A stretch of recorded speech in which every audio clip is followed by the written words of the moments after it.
pharma.com diseases நோய்கள் எப்படி உருவாகுது, எத்தனை வகைப்படுது, அது எப்படி பர்சன்ஸ் அஃபெக்ட் ஆகுது பீப்புள்ஸை அதை பற்றி பார்க்கலாம். இந்த பூமியில் 7.62 பில்லியன் பீப்புள்ஸ் இருக்காங்க. பட் அது ஈக்குவலாகவோ இல்லை ஆஃப் த பர்சன்ட் பாப்புலேஷன் வந்து நோயினால் இன்ஃபெக்ட் ஆகிருக்காங்க. சில இறந்தும் போகிறாங்க. சில ஹெட்டாக், ஃபீவர் போல டிஸ்கம்ஃபர்ட்டை ஃபீல் பண்ணுறாங்க. சில தொடர்ந்து படுக்கையாக இருக்க வேண்டிய சுச்சுவேஷன்ஸ் இருக்குது அவங்களோட வாழ்க்கையை இழந்து. பட் இதெல்லாம் காரணம் இன்ஃபெக்ஷன்ஸ். ஒரு பர்சனில் ஒரு பர்சன் இன்ஃபெக்ட் ஆகிறதுனால வருது. இன்ஃபெக்ஷன்ஸ் ஏஜென்ட்ஸ்னால, மைக்ரோ ஆர்கானிசம்ஸ்னால. Example influenza, hepatitis infection agents சொல்லலாம், infection diseases. But non infection diseases are not caused by foreign agents, foreign organisms. இது வந்து லைஃப் ஸ்டைல் அண்ட் என்விரான்மெண்டல் ஃபேக்டர்ஸ்னால தான் உருவாகுது. எந்த ஒரு ஃபாரின் ஏஜென்ட்ஸ்னால உருவாகலன்னு சொல்கிறாங்க. எக்ஸாம்பிள் சிகரெட் பிடிக்கிறதுனால லங் கேன்சர்ஸும் ஹார்ட் டிசீசஸும் வரதுக்கான வாய்ப்புகள் உண்டு. டிசீசஸ் நம்ம பாடியில் இருக்க structural or functional changes or டிசார்டர்ஸ்னால தான் வருது. எந்த ஒரு எக்ஸ்டர்னல் ஏஜென்ட்ஸ்னாலோ இன்ஜுரிஸ்னாலேயும் வரல.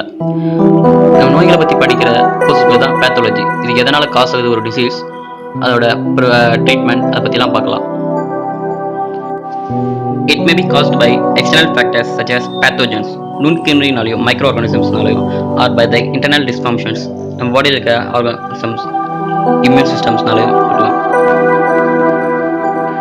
இன் மெனி கேசஸ் நம்ம வந்து diseases, disorder, morbidity, sickness, illness, சிண்ட்ரோம்னு இடத்துக்கு தகுந்த மாதிரி அந்த டேர்ம்ஸ் யூஸ் பண்ணிக்கிறோம். பட் எல்லாமே நேம்ஸும் ஒன்று தான், நோய் தான் எல்லாமே. டிசீசஸ் இன்ஃபெக்ஷியஸ் ஏஜென்ட்ஸ்னால, தொற்று வியாதினால வர்றது. டிஃபிஷியன்ஸ் சத்து பற்றாக்குறையினாலையும், ஜெனட்டிக் மரபு வியாதினால அண்ட் ஃபிசியோலஜிக்கல் பாலிகல் சேஞ்சஸ்னால வர டிசீசஸ் பிரிக்கிறாங்க. பட் பொதுவாக டிசீசஸ் வந்து கம்யூனிகபிள், ஸ்ப்ரெட் ஆகக்கூடிய டிசீசஸ் அண்ட் நான் கம்யூனிகபிள், ஸ்ப்ரெட் ஆகாத டிசீசஸ் அதை கிளாஸிஃபை பண்ணுறாங்க. யூஸ்வலி நம்ம இப்படி தான் கிளாஸிஃபை பண்ணியிருக்காங்க. கம்யூனிகபிள் அண்ட் நான் கம்யூனிகபிள் டிசீசஸ் தான். டெட்லியஸ்ட் டிசீசஸ்னு ஹியூமன்ஸ் என்ன கன்சிடர் பண்ணியிருக்காங்கன்னா, இதய நோய்களையும் and cerebrovascular diseases and lower respiratory diseases, asthma, respiratory problems and brain tumors, அந்த மாதிரியான டிசீஸ் தான் இன்ஃபெக்ஷியஸ் டிசீசஸ். தொற்று வியாதிகள் ஒருத்தங்க இரும்புறதுனாலையும் தும்புறதுனாலையும் கூட பரவும். அதோட கை கொடுக்கறது மூலம் பரவலாம். ஏன்னா காஷோடி ஏஜென்ட்ஸ் அந்த மாதிரி இருக்கு. நம்ம ஒரு ஃபங்கை, பாக்டீரியா, புரோட்டோசோன்ஸ், நுண்கிருமிகள், மைக்ரோ ஆர்கானிசம்ஸ் வந்து எல்லா இடத்துலையும் பரவி இருக்கு. ஸோ நம்ம இதெல்லாம் சேஃபாக ஹேண்டில் பண்ணலாம். கன்ஃபார்மாக இன்ஃபெக்ஷன் ஏஜென்ட்ஸ்னால நமக்கு வரும். இதெல்லாம் கொடூரமான காஷோடி ஏஜென்ட்ஸ் தான் சொல்கிறாங்க. எக்ஸாம்பிள்ஸ் பார்த்தீங்கன்னா, இந்த bacteria, viruses, fungi and protozoa, prions, macro பேராசைட்ஸ்னு கிளாஸிஃபை பண்ணியிருக்காங்க 6 கேட்டகரி ஆஃப் பேத்தஜன்ஸ்னு. பாக்டீரியல் டிசீசஸ் வந்து நிமோகாக்கல் நிமோனியா, இந்த வைரஸ்னால தான் நிமோனியா ஃபார்ம் ஆகுது. அண்ட் இன்ஃப்ளூயன்ஸா வைரஸ் வந்து இந்த வைரல் டிசீசஸ், இந்த வைரஸ்னு சொல்லியாச்சு. அண்ட் மிசில்ஸ், இது ஆல்சோ வைரல் டிசீசஸ். எபோலா, இதுவும் ஒரு வைரல் டிசீஸ். இது கொடுமையான டிசீசஸாக இப்போ கொஞ்சம் ரீசெண்டாக பரவி இருந்துச்சு.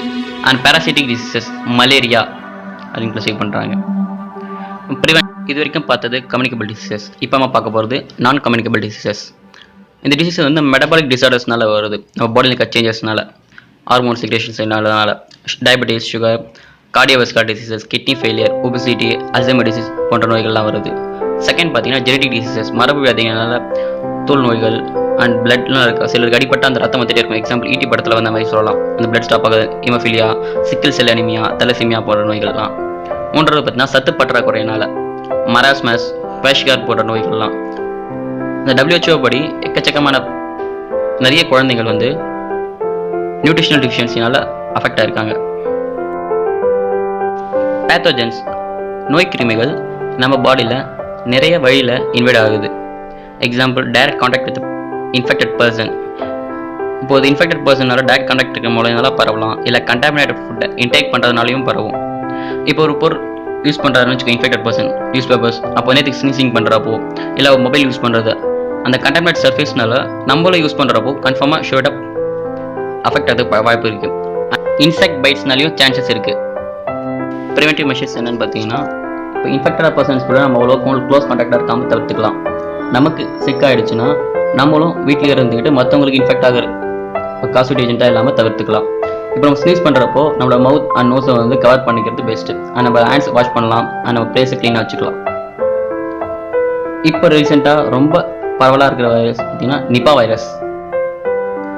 இந்த நிபா வைரஸ் மலேசியாவில் தான் 1998 தான் ஃபஸ்ட் ஐடென்டிஃபை பண்ணாங்க.